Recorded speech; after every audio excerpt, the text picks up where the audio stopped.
All right. All right. Hey, everybody. Welcome to another episode of the Investor Frame podcast. On this show, we interview real estate investors and entrepreneurs so that they can share their stories, so we can learn from their experiences to get closer to the things that we want in life without chasing more and more and more. Today, I've got an excellent guest here with me, Nathan Brooks.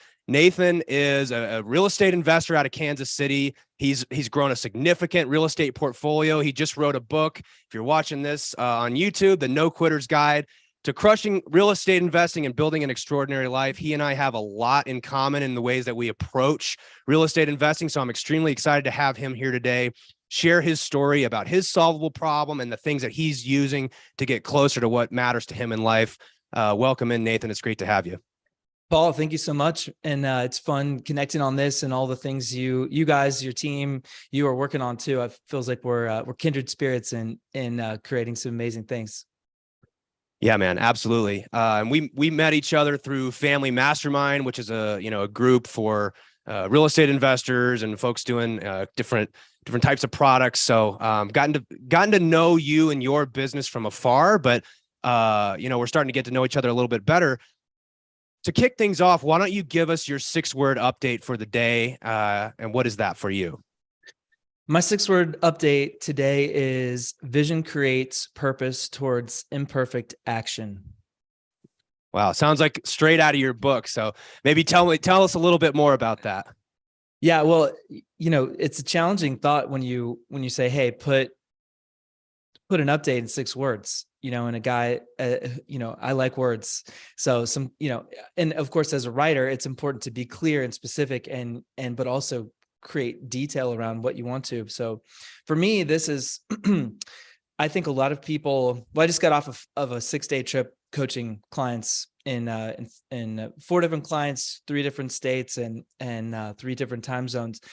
And every single time you have a conversation with someone in business, you have to ask, like, okay, wait, what problem are we actually solving here? And do we actually have a vision as to what this action is going towards? And, for years I've worked with, clients all over the country, and so many people are either, they're ready, fire, aim, and they're going so fast, they haven't actually come up with an actual vision, a reason why they're pursuing it. And some people are so afraid to take any action that they don't do anything. And so this was important to me as I'm thinking about everything in my life, the coaching people that I have in my life as well. And so still having vision, having purpose, but also taking imperfect action towards it. Yeah.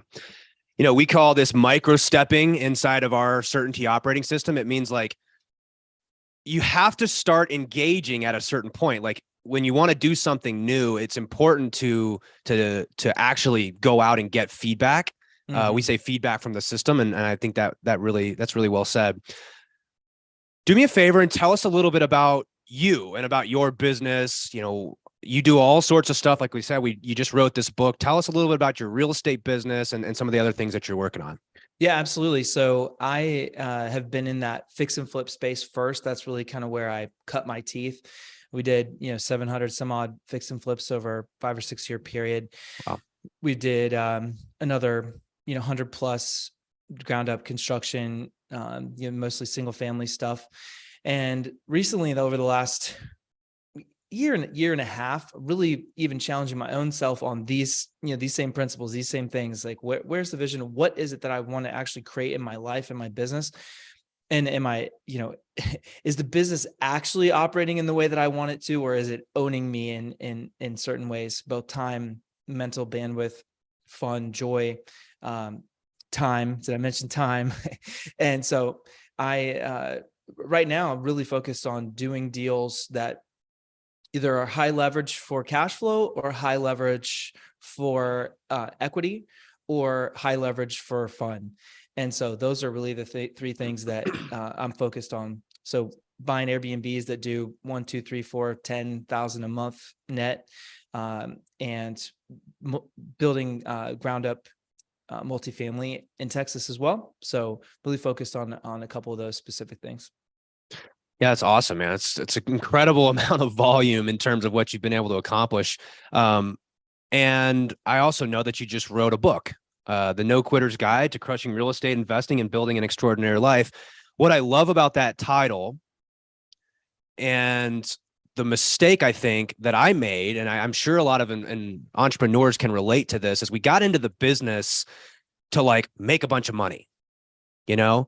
And we're not saying that making a bunch of money is wrong, but there's this other side of this that we have to consider, which is living an extraordinary life. Would you mind telling us a little bit about the inspiration for the book, you know, what the book's about and how you help people on both sides of the coin there? Absolutely. And well, first of all, I think writing a book for me was something that I'd read, you know, you can't see the other side of my really messy desk, but I have dozens of books on my desk here, and I'm an avid reader, and you know, books are literally the highest leverage and least costly way to learn. And anybody out there saying they haven't have the time or they don't have the money or whatever, it's nonsense. So go to the library, go on Amazon, $22 a month on Audible. You can get 2 books a month. Right. There's no excuses. So for me, books were such an impact on my life and on my business and on my mindset and anything that I wanted to learn and pursue. I could literally get a book for, you know, what, 10, $20, and be able to change. So I wanted to write a book that it wasn't just a real estate book. I wanted it to actually give direction, give purpose to people when they are trying to understand, literally, like we just talked about, I want to go make a bunch of money. Okay. You know, everybody does, right? Like everybody's like, I want to make more money, but why? Like, what is the purpose of that money and how are we utilizing it? And so I wanted to literally go from step one, which is, gosh, how do I make a change in my life? And what I believed real estate to be and not to be, like what is true. And then have some real estate 101, but then also really work on the vision component and say, okay, I believe, Paul, that I can be successful, but how do I define success beyond just money? And also the last part, how do I define success beyond just myself? And, you know, I can speak for myself here. I got caught up in this trap of identifying with the tool that I'm using. Real estate is this fantastic tool to help us get ideally where we want in life. But what I found was that for the first couple of years I was doing this, like I got so trapped in the identity of being a real estate investor. And it took me a while to figure out, like, you got to zoom out here. And this is a tool to help you achieve something in your life, money and financial security, financial certainty, as we call it. These are all tools to enable the extraordinary life. So, you know, maybe this is a good segue into how you think about your solvable problem, you know, and ideally we're using these tools like real estate and, you know, other investments, other actions that we take on a daily basis to get us closer to the things that we actually want out of life. And I know you do some extraordinary things. You have, you know, you do a whole lot with martial arts and you do all sorts of different things, right? So how do you think about your solvable problem and how are you using the tools at your disposal to help you get those things? Yeah. First, well, I'll define, and I love the concept of the solvable problem, which, you know, I think Tim Ferriss really kind of took a swing at in a 4-hour work week when he talked about, you know, there's a lot of different really amazing nuggets out of the book, but, you know, thinking about like somebody wants a Ferrari or whatever fancy car they want. They don't need to stroke to $100,000, $200,000, $300,000 check. They need to be able to understand what period of time they want to drive it and what it's going to cost them to lease it or rent it or whatever. Like you can go drive one for the weekend. That's a solvable problem. Doesn't mean you need to spend all that money on that. And I think we look at real estate and we miss, like you said, what the actual problem is, and utilizing the real estate and the money as a tool, which is what it is. That is not the thing. The success is the emotion and experience that we feel. It's not the money in the bank account. The money in the bank account is the tool that helps us do the things that we want to do. So for me, it was, I don't want to work 80 hours a week.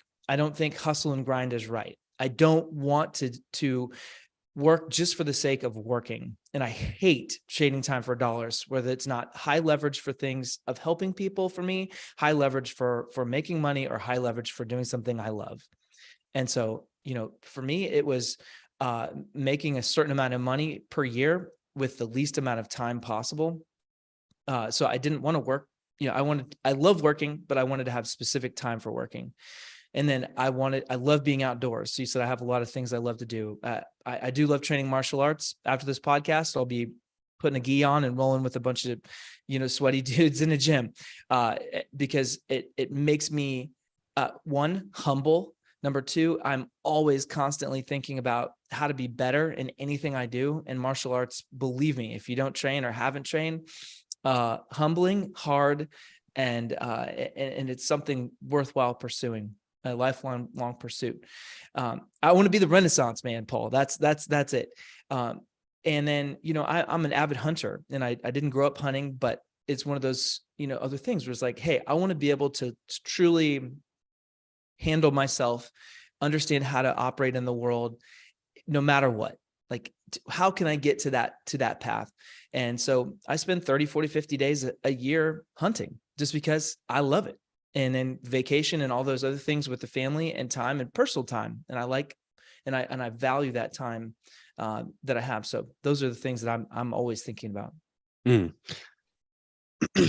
So let me ask you a question, because another thing that I struggled with was not, this whole like, well, what's your why? What's your solvable problem? That was such a daunting question for me for so long. And I think a lot of times what I did is I tried to look outward and say, well, what are all these other people doing? Do I like that? Do I like this? This process of discovering what is important to you. Why do you think so many people struggle with that? And why do you think that comparison in our industry is such a pervasive, like, disease almost, right? Like looking at all these other people and saying, yeah, but they have a bigger business than me, but they're doing more deals per year. And why do you think as entrepreneurs, we struggle with that so much? Man, that is such a good question. And I would be lying if I don't have those same questions and thoughts in my own mind. So I think the importance, first of all, is to say, why are we having that feeling, right? And I think, first of all, we have to come to, there's a couple questions you had. So what's your why within that solvable problem? And one thing I didn't mention was I also want to give away $1 million a year in perpetuity setup that runs for many generations in arts and education. And I spent my youth, and I still play music. I played music professionally for multiple decades. I love to help kids get into the things that in education where we're missing, or find ways to inspire kids to do amazing things and grow. And so that's beyond me within that solvable problem, which is totally solvable.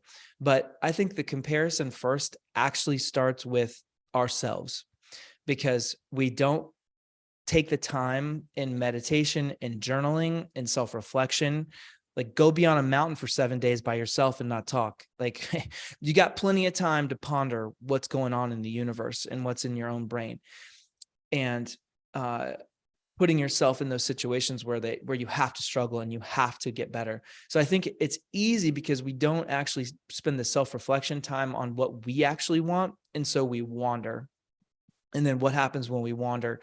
We're like, oh, shiny object, instead of saying, oh, I really like that, business, but it's not my business, or it's not producing the result that I want. Or, for me, I had the same problem. So we did all those deals. We did hundreds of deals, but in reality, when I look at it now, I'm like, I don't want that big business. I don't want all those people. Not because I don't love them. I still have great relationships with almost all the people that worked for me over the last, nearly a decade. But that's not what I wanted. But I was watching everybody else like, oh, I'm going to do more deals. I'm going to, get more, make more money, have more people in my staff. But I didn't take the time to actually write out how it looked and felt for me. Mm-hmm. And so once I did that, that was a completely different recognition and ability then to make a change. Yeah. Well, I think unfortunately, a lot of this is biological. Like we were given this woolly mammoth brain, as I call it, right? And we've had this brain being developed for thousands and thousands and thousands of years. And like we needed a lot of these aspects for survival. This idea of like maximizing for everything. Like we have to take advantage of every opportunity that comes our way because we don't know when the next woolly mammoth is going to come, right? We have to. So like our brain is wired towards more and chasing more and more and more. And that doesn't necessarily serve us in the modern day and in entrepreneurship. And so, if you're a big reader, you've probably read Daniel Kahneman. And he talks about system 1 versus system 2 brain.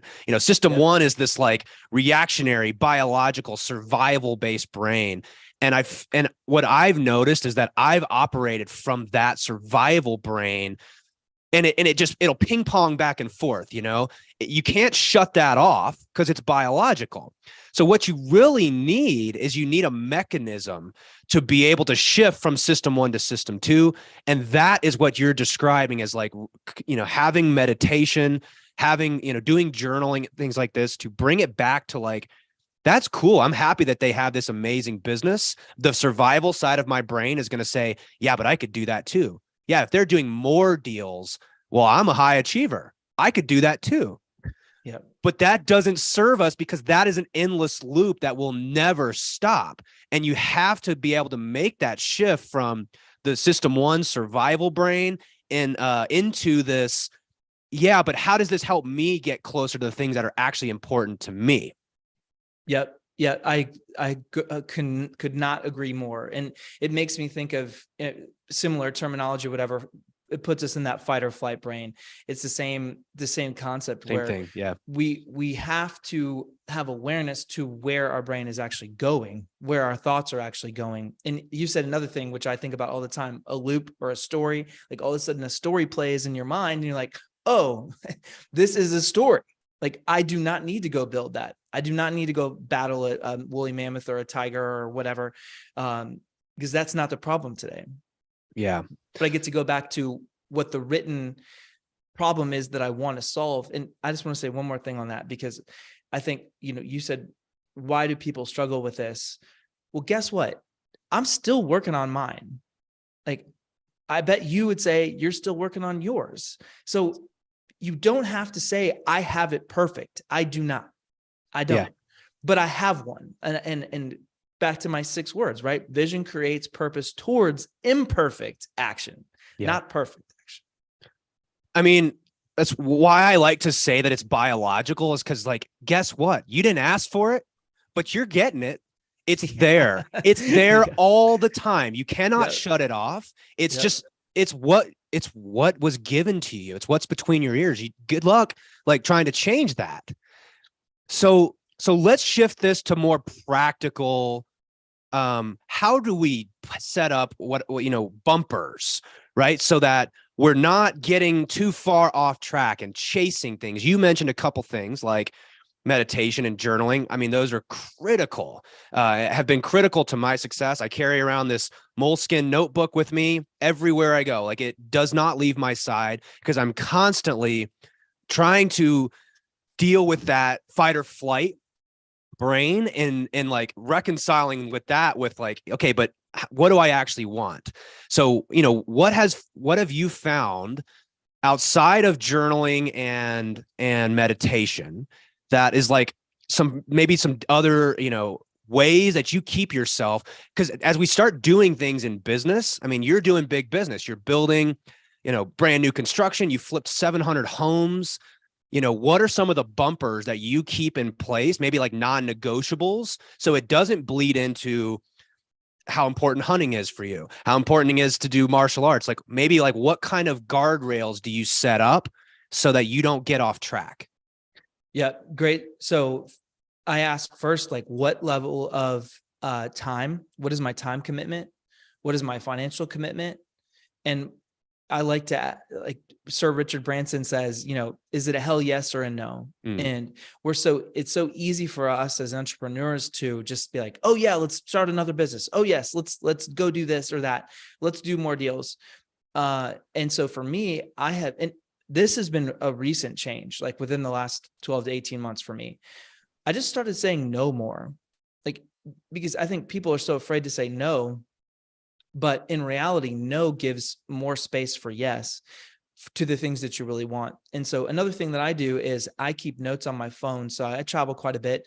And so I'll keep notes from literally like 10 years back. What am I working on? Like, what is my purpose in life?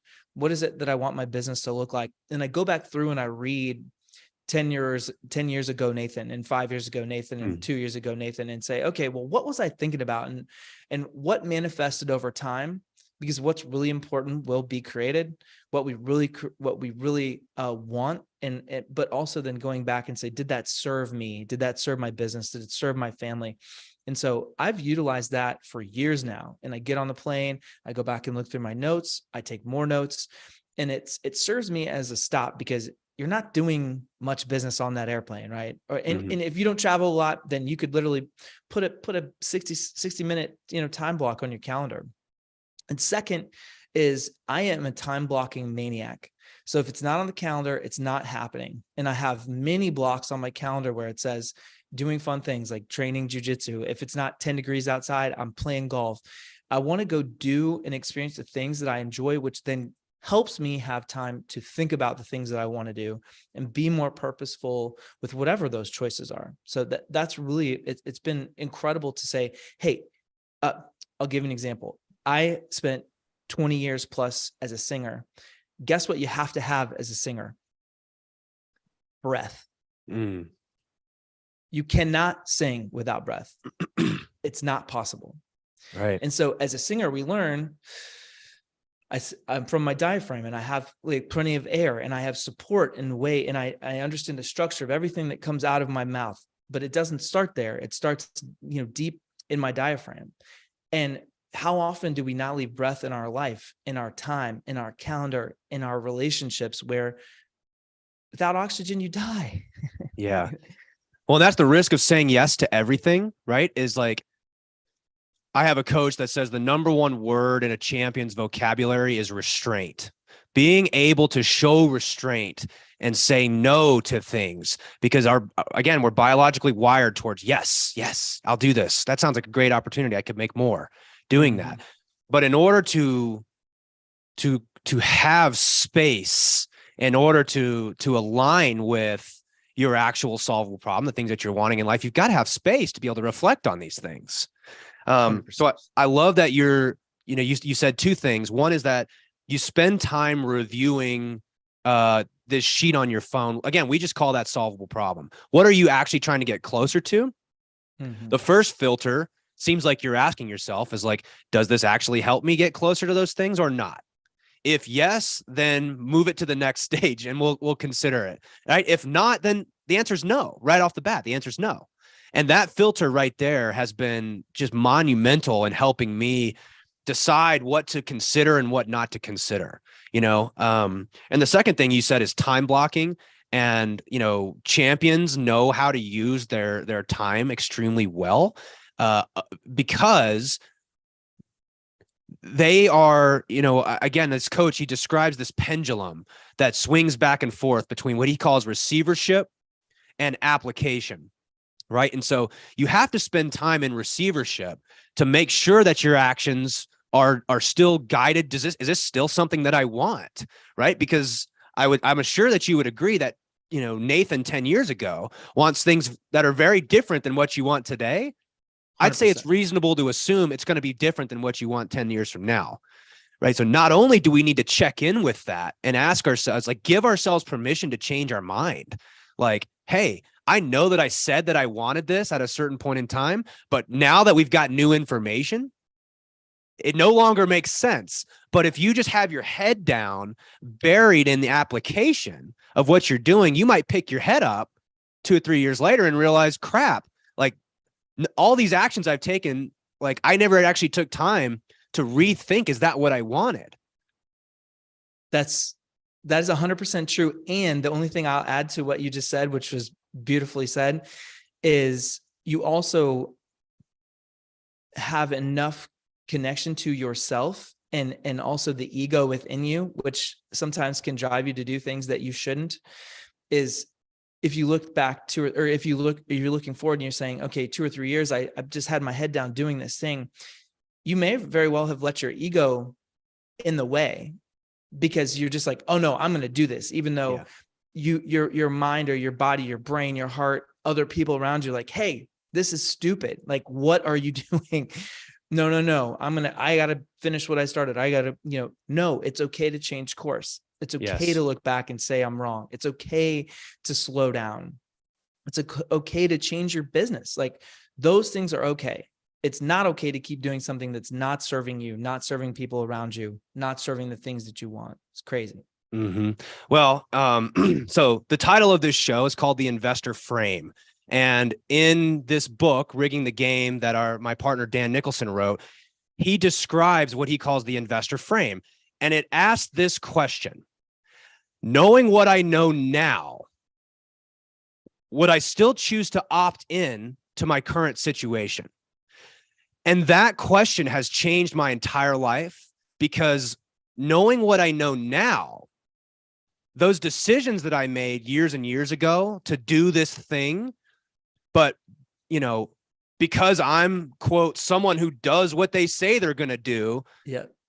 It's so hard for us to let go of that. We made this decision and I'm going to see it through to the end. But guess what? Knowing what I know now, would I choose to make that decision? Would I choose to own this business? Would I choose to be here with you on this podcast, right? These are all questions we have to ask ourselves daily, because otherwise you're just going to keep doing things, because that's how our human, brain is wired, to just keep doing stuff. And you have to have this mechanism to say, yeah, but does it still make sense? Would I choose to opt in? Because by continuing to do the same things over and over and over, you're opting in day after day after day. Correct. Well, it's funny that you asked that. So, August of 21, I had 16 people who were on my staff. What is this? The last day of January 23, I have 2. And, well, I've a couple and a business partner and a couple of business partners in different various things, but, it's really painful when you all of a sudden have this realization, like, oh man, I just spent all this time building this thing and I don't really love it. Like, so I 100%, I mean, we were on Inc. 5000 and, we're getting, attention and all these things that, feel really good. Good job, Nathan. But in the end, if it's not serving you, then you're a slave to it, and you're not. And so, my partner and I in that primary business, bridge business, really had to make some hard choices. And that involves hard conversations with people. It involves, again, conversations with your own ego, like, hey man, you don't have this huge business anymore. But on the other side of the pain and discomfort was also like, oh man, can you imagine if we could have this business? Can you imagine if we could have this as our outcome? And so instead of being guided by our own egos and our own, desire to just have this thing, we made the hard choices and reduce that business. And what's crazy is we'll make more money, have more fun, have more freedom in the size of business and the operation that we have now than what we were making before, with such a much bigger overhead, much bigger, team and all that. So, I think that knowing what I know now, I've made that hard decision, at least what was going to serve me, my family, my business better over the last 18 months. It's so hard, because we get so attached to the decisions that we've made. Yes. And I'm sure you would agree that there is not a right or wrong way to do business or to build a business. Mm-hmm. But there is a problem when you go seeking consensus very early in the process and saying, well, what would you do? If you were me, what would you do? And a lot of times we're asking people that don't necessarily understand what we're trying to optimize for. So I found that a lot of times, the first couple of years in business, I was getting further and further away because I was playing other people's game. And when you can align with your strengths and what you want out of life, because that's not right or wrong, that's a preference, right? Mm-hmm. Do Yep. you want to build some massive business because you can make a huge influence on your community, or there's just different ways to go about this, but there's not a right or wrong answer. What is right is like aligning with the way that you play the game, right? And when you can, and that is true alignment and harmony. And then typically financial certainty follows that and flows through you. That's what I've noticed. I completely agree. And I think the other thing too is, back to what we were talking about earlier on, seeing other people's businesses and like, gosh, can you imagine, I know friends who have businesses that make, millions of dollars a month or doing, the number of deals we were doing a year in a month or whatever. And, it's so easy to get attached to that. But the other thing that I've really adopted and embraced is a model of testing where, it doesn't have to actually be this commitment to forever doing something. Instead, you actually get to put the hat on that says, I want to be an investor and I want to do fix and flips. And I'm going to run this as a test and I'm going to see how, and does it feel right? Like when you put that piece of clothing on that it fits and it feels good and it actually works and you put it on over day after day. And guess what? You wake up thinking about it. Now I'm thinking about the business, not the clothing. I go to bed thinking about it and I'm dreaming about what problem I'm solving. And then you realize, okay, I am on the right track. And like you said, you can ask people for input as far as like making a decision one way or the other, but towards the vision you've already created. You're not having them set a vision, you're setting a vision and you're having them help you stay in those bumpers and those people who have been before you to create something similar or something that they can guide you to help you create that. Yeah, man.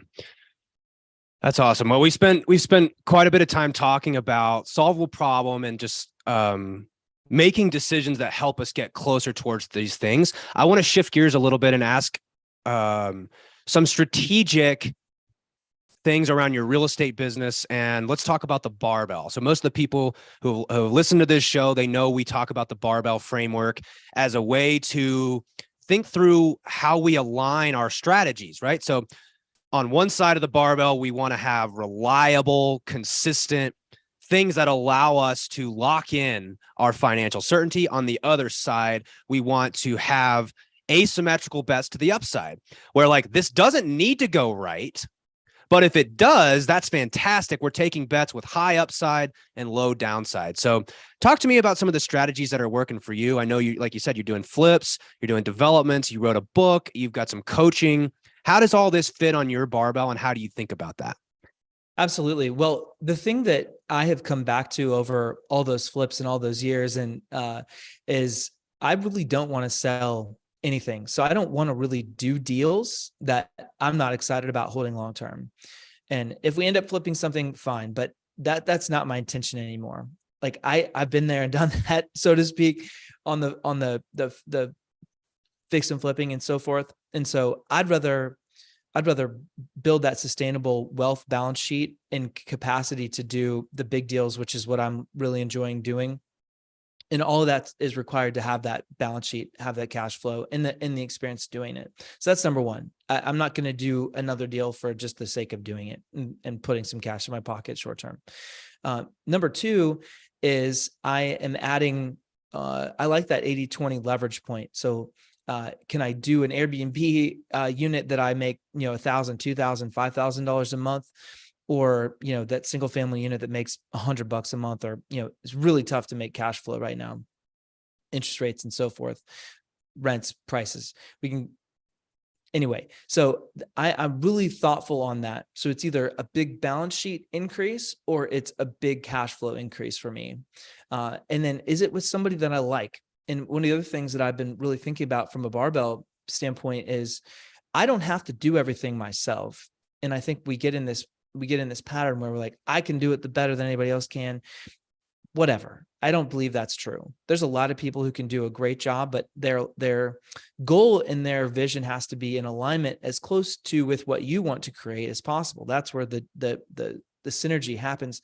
And so in my barbell, I'm also working with people who already have a system in place for, like my general contractor or my Airbnb partner. They already have businesses that run really well. And I can bring the thing that's a special sauce that I have to those relationships and create that. So that's consistent, where I'm not having to go build a huge system. I get to bring what I already do well.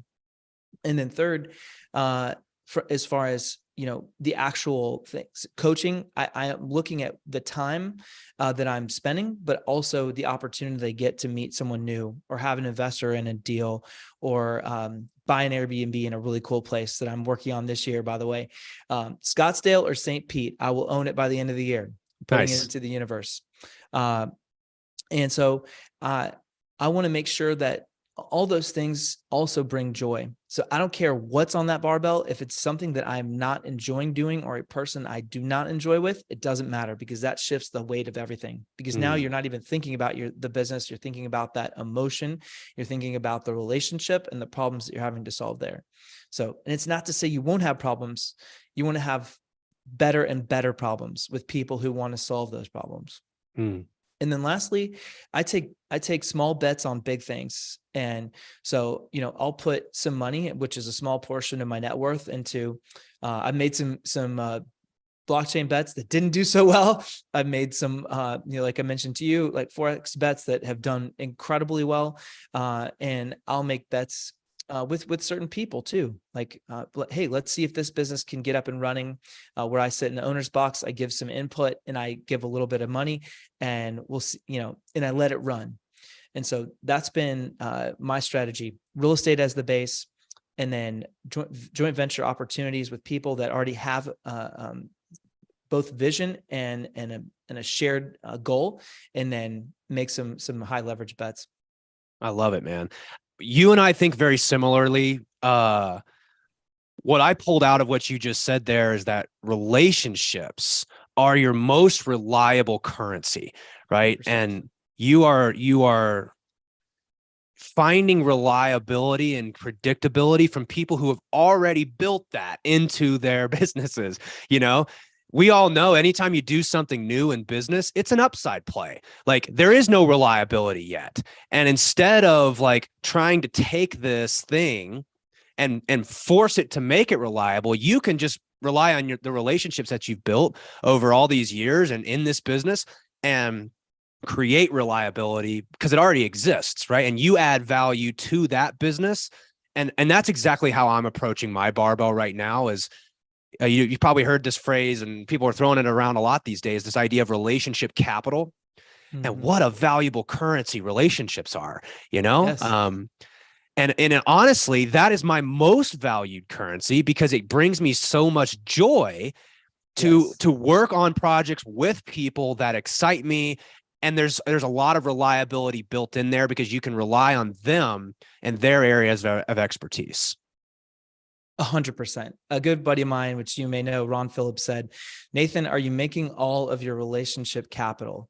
Not in like an abusive way, right? Not in like, I'm sucking everything dry that's opportunity. It's like, no, are you actually taking the opportunity that's already in front of you, which could be something really incredible? And I think that all comes back to the vision that you created and what you want to do in your life. And I love impacting and helping people. I love coaching and helping change people's mindsets around what they want to create, or how they want to live their life, or their belief in themselves. These things are critical. And I think it's rampant of people not having their own emotional sovereignty over themselves, and self-love and care, and then belief that they can actually go do something. So you and I get to talk about this, and we get to tell people, guess what?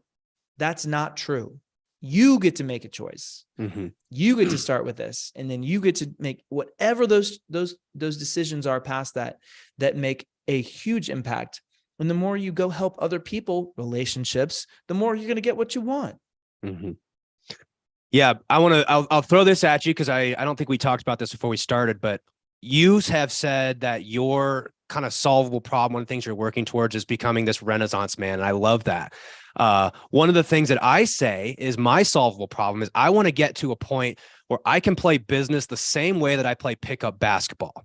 I'm a big Okay. basketball guy, right? And so what I enjoy most about playing pickup basketball is that I'm not super attached to the outcome. Like I show up and I play with the guys in the gym because I really like hanging out with them. Yeah, when Mm. I'm on the court, I'm a very competitive person. Like we're trying to win. But when I step off the court and I go home, like I don't think about whether I lost or won that pickup basketball game. It has Yeah. no bearing on my happiness or my energy levels at all in life.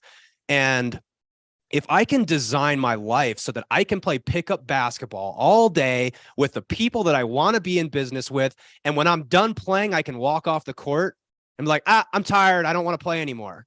Right. I want to go do something else for the rest of my day. That is Mm. my idea of designing the life around, playing my game. And it's funny, like it took me years and years and years to realize that analogy, but it's like, that's all I want. I just want to play business the same way I play pickup basketball. First of all, the analogy is genius. I've written it down. I will give you credit because I'm certain that I will use it. I think that's a beautiful picture because it's like, you're all out on the court. You're going to play, you want to play well, but it doesn't own you when you leave it. And how many people do we know, friends of yours, friends of mine, that have been in business for a long time and that business still owns them? It owns their time. It owns their mental bandwidth. It owns their health, personal health, relationship health. So yes, I could not agree more with that. And I had a totally different approach to it, but same thing, Yeah. exact same thing. Beautifully said. Thank you, man. Appreciate that. All right. So let's finish up by, usually I like to kind of finish this show with, if, you've got so much experience, you wrote this amazing book.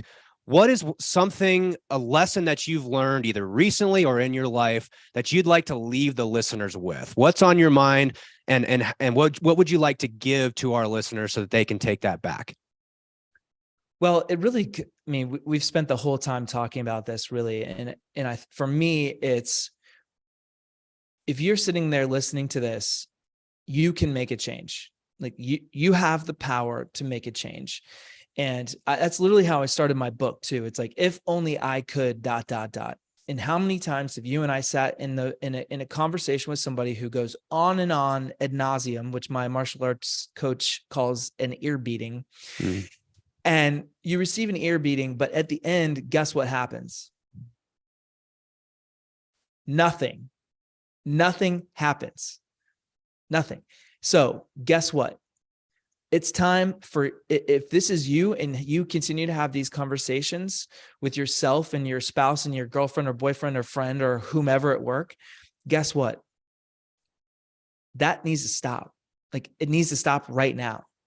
And you get to come back to all the things that you and I have talked about through this whole thing. And Paul, I'm sure we haven't spent a ton of time talking, but man, I am jacked about you being in the universe, helping people with this, because everything that you say is spot on. And people need to stop making excuses for their lack of performance and their lack of vision and their lack of the things that have happened in their life. And they need to take ownership of it and write it down and stop being afraid of themselves and stop being afraid of the things that they want to actually do. And instead take that imperfect action, take that micro stepping towards the goal that they want to actually have happen. And guess what happens?